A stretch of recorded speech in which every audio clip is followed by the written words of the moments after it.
Hey guys, welcome back to Studies YouTube channel. Next 2025 AP ICET యొక్క notification release చేశారు. So ఈ వీడియోలో ICET ఎందుకు కండక్ట్ చేస్తారు అండ్ డేట్స్ ఏంటి, మీకు ఎలిజిబిలిటీ ఏంటిది, రిక్వైర్డ్ డాక్యుమెంట్స్ ఏంటి అండ్ ఫీజు ఎంత పే చేయాలి, ఇవి డీటెయిల్స్ అని వీడియో డిస్కస్ చేద్దాం guys. And first ICET exam ఎందుకు రాస్తా చూద్దాము. డిగ్రీ కంప్లీట్ చేసి అండ్ నెక్స్ట్ ఎడ్యుకేషన్ పర్పస్ కోసం ఎంబీఏ ఎంసీఏ జాయిన్ అవ్వాలనుకుంటున్నారు, వాళ్ళు ఐసెట్ రాస్తారనమాట. బట్ ఓన్లీ ఐసెట్ రాస్తేనే మీరు ఏం జాయిన్ అవ్వాలని లేదు. మీరు ఒక ప్రైవేట్ కాలేజ్లో అయినా కొన్ని పెద్ద పెద్ద ప్రైవేట్ ఇన్స్టిట్యూట్లో అయినా డొనేషన్ కట్టి మీరు జాయిన్ అవ్వచ్చు. బట్ ఈ ఐసెట్ ఎగ్జామ్ రాయడం వల్ల మనకి యూజ్ ఏంటంటే, ఫర్ ఎగ్జాంపుల్ ఏఎన్యూ, ఎస్వియు, మనకి ఏయూ ఏదంటే పెద్ద గవర్నమెంట్ యూనివర్సిటీలో మీకు సీట్ వస్తుంది అనమాట. ఫీ పే చేయాల్సి ఉంటుంది. బట్ మీకు సీట్ రావడం కోసం మంచి ర్యాంక్ వస్తే మంచి కాలేజ్లో సీట్ వస్తుంది కాబట్టి ఎగ్జామ్ కండక్ట్ చేస్తారు. అండ్ ఇది ఎలిజిబిలిటీ అనమాట. సో ఎందుకు మనం ఐసెట్ ఎగ్జామ్ రాస్తాం. అండ్ నెక్స్ట్ వచ్చేసి డేట్స్ మీద తెలుసుకోవాలనుకుంటే 13/3/2025 అంటే ఈ మంత్ మనం 13 నుంచి నెక్స్ట్ మంత్ ఏప్రిల్ 9 దాకా మనం అప్లికేషన్ అయితే ఫిల్ చేసుకోవాల్సి ఉంటుంది, అంటే రిజిస్ట్రేషన్ చేసుకోవాల్సి ఉంటుంది లేట్ ఫీ లేకుండా. బట్ మీరు మాత్రం 9 లోపు రిజిస్ట్రేషన్ చేసుకోకపోతే మాత్రం లేట్ ఫీ పే చేసి రిజిస్ట్రేషన్ చేసుకోవాల్సి ఉంటుంది. 10 to 14, 14 to 18, 19 to 20 అలా 26 దాకా అప్లై చేసుకోవచ్చు. మరి 4 డేస్కి 1000 రూపీస్ ఇంక్రీజ్ అవుతుంది అనమాట లేట్ ఫీ. సో అది గుర్తుపెట్టుకోండి. మీరు 9 లోపు అప్లై చేసుకోవాలనుకుంటే మాత్రం చాలా సింపుల్గా అప్లై చేసుకుంటే ఎటువంటి లేట్ ఫీ ఉండదు. బట్ అది 9 దాటితే మాత్రం మీరు మనీ ఫీ పే చేయాల్సి ఉంటుంది. మీరు డిస్క్రిప్షన్లో క్లియర్గా ఎక్స్ప్లెయిన్ చేస్తాను, అక్కడి నుంచి మీరు చదువుకోవచ్చు కావాలంటే. మీకు అడ్మిట్ కార్డ్ ఎప్పుడు డౌన్లోడ్ చేసుకోవాలంటే గైస్, మీకు May first week admit card release చేస్తారు. అడ్మిట్ కార్డ్ అంటే హాల్ టికెట్ అనమాట. సో మీరు హాల్ టికెట్లో మీకు మే ఫస్ట్ వీక్లో రిలీజ్ చేస్తారు. And May 7th exam conduct చేస్తారనమాట. 7, 8 మేబీ 2 డేస్లో కండక్ట్ చేయొచ్చు. మార్నింగ్ షిఫ్ట్ ఉంటుంది, ఆఫ్టర్నూన్ షిఫ్ట్ ఉంటుంది అనమాట. ఈ 2 షిఫ్ట్స్లో మీరు ఎగ్జామ్ రాయాల్సి ఉంటుంది.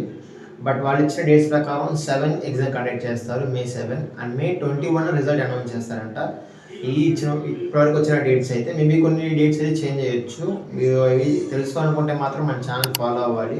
సో దానికోసం మీరు మన ఛానల్ సబ్స్క్రైబ్ చేసి పక్కన ఉన్న బెల్ ఐకాన్ ఆన్లో పెట్టుకోండి. సో అప్పుడే నేను వీడియో చేశాను అనుకోండి, మీకు సింపుల్గా నోటిఫికేషన్ వీడియో వస్తుంది. సో మీరు అప్డేట్స్ ఫాస్ట్గా తెలుసు. అండ్ నెక్స్ట్ ఫీజు గురించి మాట్లాడుకుంటే, మీరు లేట్ ఫీజ్ చెప్పాం కదా, లేట్ ఫీ అందరికి ఈక్వల్గా ఉంటుంది. బట్ మీరు రిజిస్ట్రేషన్ చేసుకునేటప్పుడు కొంతమంది పే చేయాలన్నమాట రిజిస్ట్రేషన్ కోసం. అది ఎస్సీ ఎస్టీ స్టూడెంట్స్కి అయితే 550 ఉంటుంది.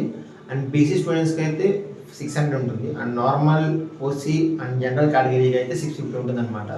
లాస్ట్ ఇయర్ కొంచెం ఎక్కువ, ఈ ఇయర్ కొంచెం తగ్గి. నెట్ పాయింట్లు అప్లై చేసుకుంటాం కాబట్టి నెట్ పాయింట్ వాళ్ళు కొంచెం ఎక్స్ట్రా తీసుకుంటారు లోకల్లో. ఎలిజిబిలిటీ కావాలంటే గైస్ మీరు డిగ్రీ కంప్లీట్ చేయాల్సి ఉంటుంది. అండ్ సెకండ్ వచ్చేసి మీరు ఇండియన్ సిటిజన్ అవ్వాల్సి ఉంటుంది. అండ్ థర్డ్ వన్ వచ్చేసి డిగ్రీ ఎవరైతే కంప్లీట్ చేస్తారో మ్యాక్సిమం 50% ఉండాలి మన డిగ్రీలో. అండ్ అది ఓసీ స్టూడెంట్స్కి. అండ్ ఎస్సీ ఎస్టీ స్టూడెంట్స్కి అయితే 45%. ఫైనల్గా మీరు కావాల్సిన రిక్వైర్డ్ డాక్యుమెంట్స్ ఏంటి అంటే, ఆధార్ కార్డు కావాలి. సెకండ్ మీ యొక్క సిగ్నేచర్, మీ యొక్క పాస్పోర్ట్ సైజ్ ఫోటో ఉండాల్సి ఉంటుంది. అండ్ నెక్స్ట్ వన్ వచ్చేసి మీ యొక్క 10th క్లాస్, ఇంటర్, డిగ్రీ యొక్క మార్క్స్ మెమో కావాలి. వాటితో పాటు మీ యొక్క hall ticket, 10th hall ticket, degree hall ticket, inter hall ticket, caste, income. And దాంతోపాటు కానీ 10th క్లాస్, 6th క్లాస్ నుంచి డిగ్రీ దాకా స్టడీ సర్టిఫికేట్స్ కావాలి. సో ఇవన్నీ మెయిన్ కావాలన్నమాట. ఇవన్నీ మీకు మళ్ళీ అర్థం కాకపోతే డిస్క్రిప్షన్లో చెక్ చేస్తాను, ప్రాపర్ లిస్ట్ ఇస్తాను. సో అవి తీసుకెళ్ళండి. అండ్ మీకు డిగ్రీ మార్క్స్ మీద కొంచెం ఇబ్బంది అయింది అనమాట. ఈ గ్యాప్లో మీకు సిమ్ ఎగ్జామ్స్ ఆల్రెడీ కంప్లీట్ అయిపోయాయి. రిజల్ట్ వచ్చి మీకు ఇంకా మార్క్స్ ఏమో రాకపోతే మీ కాలేజ్లో ప్రొవిజనల్ సర్టిఫికేట్ ఇస్తారు, పీసీ సర్టిఫికేట్ అని. అది అప్లోడ్ చేస్తే సరిపోతుంది. మీరు కాలేజీకి వెళ్ళి అడగండి, మ్యాక్సిమం వచ్చేవండి వాటికల్లా. సో ఇవి మీకు కావాల్సిన రిక్వైర్డ్ డాక్యుమెంట్స్ అనమాట. అండ్ ఫైనల్గా చెప్పదలుచుకుంది ఏంటంటే, సో ఎవరైతే మీరు జాయిన్ అవ్వాలనుకుంటున్నారో ఏప్రిల్ 9 లోపు జాయిన్ అవ్వండి. ఎందుకంటే మళ్ళీ 9 తర్వాత మీకు జాయిన్ అవ్వాలంటే ఎక్స్ట్రా ఫీ పే చేయాల్సి ఉంటుంది. సో వన్స్ జాయిన్ అవ్వాలనుకుంటే ఈ గ్యాప్లో జాయిన్ అయిపోండి. డౌట్స్ ఉంటే మాత్రం కామెంట్ చేయండి గైస్, పక్కా రిప్లై ఇస్తాను. అండ్ ఫ్యూచర్లో మీరు యొక్క రిజల్ట్ ఎలా చెక్ చేసుకోవాలి, అడ్మిట్ కార్డ్ ఎలా డౌన్లోడ్ చేసుకోవాలి, దాంతో కౌన్సిలింగ్ ఎలా ఉంటుంది, ఎన్ని ఫేజ్లో ఉంటుంది, మనకు వచ్చిన ర్యాంక్ బట్టి ఏ కాలేజ్లో సీట్ వస్తుంది. సో ఇవన్నీ మనం డీటెయిల్గా ఎక్స్ప్లెయిన్ చేస్తాను ఫ్యూచర్లో.